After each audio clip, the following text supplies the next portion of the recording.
ಸ್ನೇಹಿತರೆ ನಮಸ್ತೆ. ನೋಡಿ, ನಮ್ಮ ಜೊತೆಗೆ ಇವತ್ತು ಯಾರಿದ್ದಾರೆ ಅಂತ ನಾನು ನಿಮಗೆ ಇಂಟ್ರೊಡ್ಯೂಸ್ ಮಾಡಿಸ್ಕೊಡ್ತೀವಿ. ಸರ್ ನಮಸ್ತೆ. ನಮಸ್ತೆ ಸರ್. ಸರ್, ಸ್ವಲ್ಪ ನಿಮ್ಮದು ಪರಿಚಯ ಹೇಳಿ ಸರ್. ಸರ್, ನನ್ನ ಹೆಸರು ಚಂದ್ರು ಅಂತ, ಭದ್ರಾವತಿಯಿಂದ ಬಂದಿದ್ದೀನಿ. ಭದ್ರಾವತಿಯಿಂದ ಬಂದಿದ್ದೀರಾ? ಅಕ್ಕ, ನಿಮ್ಮ ಹೆಸರು? ನಮಸ್ತೆ, ನನ್ನ ಹೆಸರು ತ್ರಿವೇಣಿ ಅಂತ. ನೀವು ಭದ್ರಾವತಿಯಿಂದ ಬಂದಿದ್ದೀರಾ? ಸರ್, ಬಂದಿದ್ದು ಉದ್ದೇಶ ಮನೇಲೆ ಒಂದು ಕೆಲಸ ಮಾಡ್ಬೇಕು ಅನ್ನೋದಿತ್ತು ಸರ್ ನನಗೆ. ಹಾಗಾಗಿ ನಾವು ಯೂಟ್ಯೂಬ್ ಅಲ್ಲಿ ಸರ್ಚ್ ಮಾಡ್ತಾ ಇದ್ವಿ ಏನ್ ಮಾಡೋಣ ಅನ್ನೋದು. ಆಮೇಲೆ ನಮ್ಮ ಮನೆಯವ್ರು ಹೇಳಿದ್ರು, ಈ ತರ ಇದೆ, ಮಾಡೋದಿದ್ರೆ ಹೋಗ್ಬರೋಣ ಒಂದ್ಸರಿ. ಅದಕ್ಕೋಸ್ಕರ ಇಲ್ಲಿಗೆ ಬಂದಿದ್ರಿ. ಮಷಿನ್ ತಗೊಂಡು ಎಷ್ಟು ದಿನ ಆಯ್ತು? ತಗೊಂಡು 10ನೇ ತಾರೀಕಿಗೆ ಒಂದು ತಿಂಗಳು ಕರೆಕ್ಟ್ ಆಯ್ತಲ್ಲ? ಹೆಂಗ್ ರನ್ ಆಗ್ತಿದೆ ಮಷಿನ್? ಚೆನ್ನಾಗಿ ನಡೀತಾ ಇದೆಯಾ? ಪ್ರೊಡಕ್ಷನ್ ಎಲ್ಲ ಯಾವ ತರ ಬರ್ತಾ ಇದೆ? ಪ್ರೊಡಕ್ಷನ್ ಚೆನ್ನಾಗಿ ಬರ್ತಾ ಇದೆ. ಮಷಿನ್ ಎಲ್ಲ ಚೆನ್ನಾಗಿ ನಡೀತಾ ಇದೆ.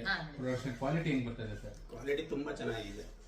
ಮತ್ತೆ ಪ್ರೊಡಕ್ಷನ್ ಯಾವ ತರ ಸೇಲ್ ಆಗ್ತಾ ಇದೆ? ಮಾರ್ಕೆಟ್ ನ ರೆಸ್ಪಾನ್ಸ್ ಹೆಂಗಿದೆ? ಮಾರ್ಕೆಟ್ ಅಲ್ಲಿ ಒಳ್ಳೆ ರೆಸ್ಪಾನ್ಸ್ ಇದೆ. ಯಾರು ಫೇಲ್ ಮಾಡೋ ಅವಶ್ಯಕತೆನೇ ಇಲ್ಲ, ಅಷ್ಟು ತುಂಬಾ ಚೆನ್ನಾಗಿದೆ.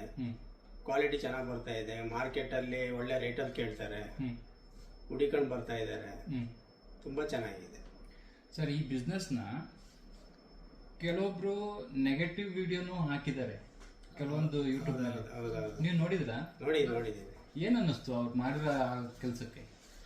ಆಗ 2 ಸಾರಿ ನಿಮ್ ವಿಡಿಯೋ ನೋಡಿದ್ರು ನಮಗೆ ಇವ್ರ ವಿಡಿಯೋ ನೋಡಿದ್ಮೇಲೆ ಅನಿಸ್ತು, ಬೇಡ ಇದ್ ಮಾಡೋದು, ಸುಳ್ಳು ಹೇಳ್ತಾರೇನೋ, ಇವ್ರು ಹೇಳ್ತಿರೋದೇ ನಿಜ, ಕೆಲಸ ಮಾಡಕ್ ಆಗಲ್ಲ, ಅದ್ರಲ್ಲಿ ಒಂದ್ ಅರ್ಧ ಕೆಜಿನೂ ಮಾಡಕ್ ಆಗಲ್ಲ, ಏನಕ್ ತಗೊಂಡೋಗ್ತೀರಾ, ಸಾಲ ಮಾಡ್ತೀರಾ, ತಗೊಂಡೋಗಿ ಉಪಯೋಗ ಇಲ್ಲ ಅನ್ನೋದು ಕೇಳಿದಾಗ ಬೇಡ ಅನಿಸ್ತು ನನಗೆ. ನಾನು ಒಂದ್ಸರಿ ಇವ್ರಿಗೆ ಹೇಳ್ದೆ, ಬೇಡ ಹಿಂಗೆಲ್ಲಾ ಹೇಳ್ತಿದಾರೆ ಅಂದ್ಮೇಲೆ ನಾವ್ ಅದ್ ನಂಬ್ಲೇಬೇಕೇನೋ ಅಂತ. ಒಂದ್ಸಲಿ ಅಲ್ಲಿ ಹೋಗೋಣ, ಅಲ್ಲಿನ ವಾತಾವರಣ ನೋಡೋದು, ಅದನ್ನ ನೋಡಿದ್ಮೇಲೆ ಡಿಸೈಡ್ ಮಾಡೋಣ ಅಂತೇಳಿ ಇಲ್ಲಿ ಕರ್ಕೊಂಡ್ ಬಂದ್ರಿ. ಹೆಂಗಿದೆ ಇವಾಗ? ನೀವು ಅವತ್ತೇನಾದ್ರು ಭಯ ಬಿದ್ದು ಈ ಮಷಿನ್ ತಗೊಂಡಲ್ಲೇ ಇದ್ದಿದ್ರೆ ಇವತ್ತೇನ್ ದುಡಿಮೆ ಮಾಡ್ಕೊಂತಿದ್ರಲ್ವಾ? ಇಂಥವ್ರು ಎಷ್ಟು ಜನ ಈ ಕೆಲಸದಿಂದ ದೂರ ಉಳಿದಿದಾರಲ್ವಾ? ಪಾಪ ಅವ್ರ ಕತೆ ಏನಾಗ್ಬೋದು ಇವಾಗ? ಅವ್ರದ್ದು ಅಂದ್ರೆ ಈಗ ಬ್ಯಾಡ್ ಒಪಿನಿಯನ್ ಬೇರೆಯವ್ರು ಕ್ರಿಯೇಟ್ ಮಾಡಿ ಕಳ್ಸಿರ್ತಾರೆ, ಅದನ್ನ ನಂಬಿ ನಾವೇ ಮೋಸ ಹೋಗಿರ್ತೀವಿ. ಮತ್ತೆ ಆ ದಿನ ಸಂಪಾದನೆ ನಾವೇ ಕಳ್ಕೊಂಡಂಗಾಗತ್ತಲ್ವಾ? ಆ ಬ್ಯಾಡ್ ಕಮೆಂಟ್ಗಳನ್ನ ಮಾಡಿ ಬ್ಯಾಡ್ ರಿವ್ಯೂನ ಹಾಕಿ ಮನೆ ಹಾಳು ಮಾಡಕ್ ಹೊರಟಿರೋರು ಅವರ ಅಥವಾ ನಾವ? ಒಳ್ಳೆ ಉದ್ದೇಶ ನಿಮ್ ಕೈಯಲ್ಲಿದೆ. ಅವ್ರು ಆ ರೀತಿ ಬ್ಯಾಡ್ ಕಮೆಂಟ್ ಎಲ್ಲ ಹಾಕಕ್ ಹೋಗ್ಬಾರ್ದು, ವಿಡಿಯೋನು ಮಾಡಿ ಹಾಕ್ಬಾರ್ದು. ಕೆಲಸ ಇಲ್ದೇನೆ ಅದರ ವಿಡಿಯೋ ಮಾಡಿ ಆಗ್ತಾ ಇದಾರೆ. ಪಾಪ ಒಳ್ಳೇದನ್ನ ಸಾರ್ವಜನಿಕರಿಗೆ ಒಳ್ಳೇದು ಉಪಯೋಗ ಆಗದಂತನ್ನ ಹೇಳಿ ಮಾಡಿ ಹಾಕ್ಬೇಕು. ಈಗ ಬೇಡದೇಲ್ಲ ಮಾಡಿ ಹಾಕಿ ಜನಗಳಿಗೂ ಸುಮ್ನೆ ಒಂಥರ ಮನ್ಸಿರ, ಅಯ್ಯೋ ಅವರು ಅದೇನೋ ನಮಗೆ ಮೋಸ ಮಾಡ್ತಾರೇನೋ ಅನ್ನೋ ಲೆಕ್ಕಾಚಾರದಲ್ಲಿ ಅನ್ಕೊಂತಾರೆ. ಇರೋ ರಿಯಾಲಿಟಿನ ತೋರಿಸ್ಬೇಕು. ಈಗ ನಾವು ಬಂದು ಕಣ್ಣಿಂದ ನೋಡಿ ಅದ್ರ ಬಗ್ಗೆ ಏನಂತ ತಿಳ್ಕೊಂಡ್ಮೇಲೆ ನಮಗೆ ಗೊತ್ತಾಗತ್ತೆ. ಯಾರೋ ಹೇಳೋದ್ರು ಒಂದ್ ವಿಡಿಯೋ ಮಾಡಿ ಹಾಕೋದು, ನಾನು ಅದನ್ನ ನೋಡಿದ್ದೆ ವಿಡಿಯೋನ, ನೋಡಿದ್ರು ಆದ್ರೆ ನನ್ನ ಮನ್ಸಿಗೆ ಅದನ್ನ ಇಷ್ಟ ಆಗ್ಲಿಲ್ಲ. ಒಂದ್ಸಲ ಹೋಗ್ತೀನಿ ನೋಡೋಣ, ಫಸ್ಟ್ ಮಿಷಿನ್ ನೋಡೋಣ, ಕ್ವಾಲಿಟಿ ಯಾವ ರೀತಿ ಏನು ಅಂತ ನೋಡಿ. ಇಲ್ಲಿ ನಾನು ಇಲ್ಲಿ ಬಂದ್ಮೇಲೆ ನನಗೆ ತುಂಬಾ ಇಷ್ಟ ಆಯ್ತು. ಅದು ತುಂಬಾ ಇಷ್ಟ ಆದ್ಮೇಲೆ ನಾನು ಪರ್ಚೇಸ್ ಮಾಡಿದೀನಿ. ಈಗ 1 ತಿಂಗಳಿಂದ ಕೆಲಸ ಮಾಡ್ತಾ ಇದೀವಿ. 1 ತಿಂಗಳಿಂದ ಕೆಲಸ ಮಾಡ್ತಾ ಇದ್ದೀರಾ? ಆಟೋಮೊಬೈಲ್ಸ್ ಗಳಲ್ಲಿ ಅದನ್ನ ಸೇಲ್ ಮಾಡಕ್ ಹೋಗ್ತಿದ್ದೀರಲ್ವಾ? ಅವ್ರ ರೆಸ್ಪಾನ್ಸ್ ಹೆಂಗಿದೆ ಸರ್? ಚೆನ್ನಾಗಿದೆ ಸರ್, ರೆಸ್ಪಾನ್ಸ್ ಚೆನ್ನಾಗಿದೆ. ನಮ್ಮಲ್ಲಿ ಈಗ ಬೇರೆಯವರು ಆಟೋಮೊಬೈಲ್ ನವರಿಗೆ ತಂದು ಕೊಡ್ತಾ ಇದ್ರು, ಅದನ್ನು ನೋಡಿ ನಮ್ದನ್ನು ನೋಡಿ ಅವ್ರದನ್ನ ರಿಜೆಕ್ಟ್ ಮಾಡಿ ನಮ್ದನ್ನ ಪಾಸ್ ಮಾಡ್ತಿದ್ದಾರೆ.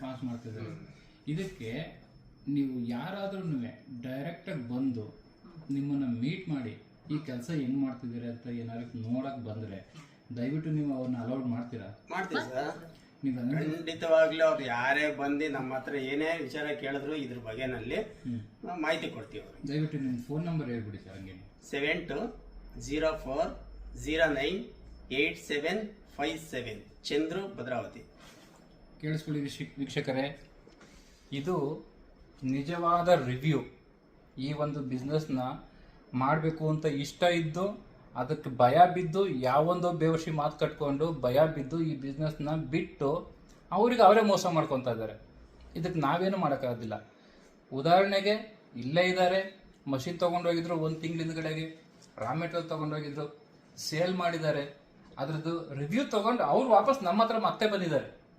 ಏನಕ್ಕೆ ಬಂದಿದ್ದಾರೆ? ಒಂದು ಅಭಿಮಾನ, ನಮ್ಮಿಂದ ಅವ್ರಿಗೂ ಆದಂಥ ಒಂದು ಅಭಿಮಾನ, ನಮ್ಮ ಮೇಲೆ ಇರೋ ಅಭಿಮಾನ ಉಳಿಸ್ಕೊಂಡವ್ರೆ, ಅದನ್ನ ತೋರಿಸ್ಲಿಕ್ಕೋಸ್ಕರ ಅಲ್ಲಿಂದ ಹುಡ್ಕೊಂಡ್ ಬಂದವ್ರೆ. ಥ್ಯಾಂಕ್ಸ್ ಹೇಳಿ. ನಾನೀಗ 1 ತಿಂಗಳಾಯ್ತು ಮಿಷಿನ್ ತಗೊಂಡೋಗಿ, ನಾನು ಹೆಚ್ಚಿಗೆ ಆಪರೇಟರ್ ಮಾಡಿಲ್ಲ, ನಮ್ಮ ಮಿಸ್ಸಸ್ ಮಾಡ್ತಾರೆ, ಇವ್ರಕ್ಕಿಂತ ನನ್ನ ಮಗಳು ಮಾಡ್ತಾಳೆ ನೋಡಿ. ಇವತ್ತು ಆಪರೇಟರ್ ಮಾಡಿ ಅವಳು ವರ್ಕ್ ಮಾಡ್ತಾ ಇರೋದೇ ನನ್ನ ಮಗಳು. ಅಮ್ಮ ನೀನ್ ಏನ್ ಓದ್ತಾ ಇದೀಯಾ? Diploma final year. ಕೇಳಿ, ಡಿಪ್ಲೊಮಾ ಫೈನಲ್ ಇಯರ್. ಈ ಕೆಲಸನ ನಾನ್ ಮಾಡ್ಬೇಕಾ ಅನ್ನೋ ಅಹಂ ಇಲ್ಲ ಅವ್ರಿಗೆ. ದುಡಿಬೇಕು ಅನ್ನೋ ಮನ್ಸಿದೆ, ಕೆಲಸ ಮಾಡ್ಬೇಕು ಅನ್ನೋ ಮನ್ಸಿದೆ. ಈ ತರ ಇರೋ ಕೆಲ್ಸನೇ ಸರಿ ಇಲ್ಲ ಅಂತೇಳಿ ಬಡ್ಕೊಂತಾರೆ ಬೇವರ್ಷಿ ನನ್ನ ಮಕ್ಕಳು. ಯಾವ್ದ್ರಾಗ ಹೊಡಿಬೇಕು ಸರ್ ಅವರಿಗೆ? ಯಾವ ಮಾಡೋ ಕೆಲಸ ಇದ್ದೇನೆ ಮಾಡೋ ವಿಡಿಯೋಗಳನ್ನ ಹಾಕ್ತಿದ್ದಾರೆ. ಓಕೆ ಸರ್, ಎನಿವೆ ಮಷಿನ್ ಬಗ್ಗೆ ರಿವ್ಯೂ ಕೊಟ್ಟಿದ್ದೀರಾ. ಮೆಷಿನ್ ಬಗ್ಗೆ ಯಾವ ರೀತಿನಲ್ಲೂ ನಾವು ಅದ್ರ ಬಗ್ಗೆ ಕಂಪ್ಲೇಂಟ್ ಮಾಡಂಗೇ ಇಲ್ಲ, ಅಷ್ಟು ಚೆನ್ನಾಗಿದೆ. ಮಷಿನ್ ಬಗ್ಗೆ ಬಿಡಿ ಸರ್, ಈ ಒಂದು ಉದ್ಯೋಗದ ಬಗ್ಗೆ ಹೇಳಿ. ಉದ್ಯೋಗನೂ ತುಂಬಾ ಚೆನ್ನಾಗಿದೆ. ಮನೆಯಲ್ಲಿ ಹೆಣ್ಮಕ್ಳು ಅಲ್ಲಿ ಅಕ್ಕಪಕ್ಕ ಹೋಗಿ ಕುಂತ್ಕೊಂಡು ಟೈಮ್ ವೇಸ್ಟ್ ಮಾಡೋದನ್ನ, ಬೇರೆ ವಿಚಾರನ ತಲೆ ತುಂಬ್ಕೊಳ್ಳೋದನ್ನ ಈ ವರ್ಕ್ ಮಾಡ್ಕೊಂಡಿದ್ರೆ ಅವ್ರಿಗೆ ತಲೆನೂ ಓಡುತ್ತೆ, ಚುರುಕಾಗುತ್ತೆ, ದುಡ್ಮೆನೂ ಮಾಡ್ತಾರೆ. ನೋಡಿ ವೀಕ್ಷಕರೇ, ಇದು ರಿಯಾಲಿಟಿ. ಈ ರಿಯಾಲಿಟಿನ ನಿಮಗೆ ಯೂಟ್ಯೂಬ್ ನಲ್ಲಿ ಹಾಕ್ತಾ ಇದ್ದೀನಕ. ನಿಮ್ಮಿಂದ ಯಾರಿಗಾದ್ರೂ 2-2 ಮೋಟಿವೇಟ್ ಆಗಿ ಅವರು ಕೆಲಸ ಶುರು ಮಾಡ್ಕೊಬೋದು. ಬಿಡೋದು ಅವ್ರಿಗೆ ಇಷ್ಟ, ಬಿಟ್ಟಿದ್ದು ಬರ್ಲಿ, ಒಂದ್ಸತಿ ನೋಡ್ಲಿ, ಆಮೇಲೆ ಇಷ್ಟ ಆದ್ರೆ ಕೆಲಸ ಮಾಡ್ಕೊಂಡು ಹೋಗ್ಲಿ, ದುಡ್ಕೊಳ್ಳಿ ಅಲ್ವಾ.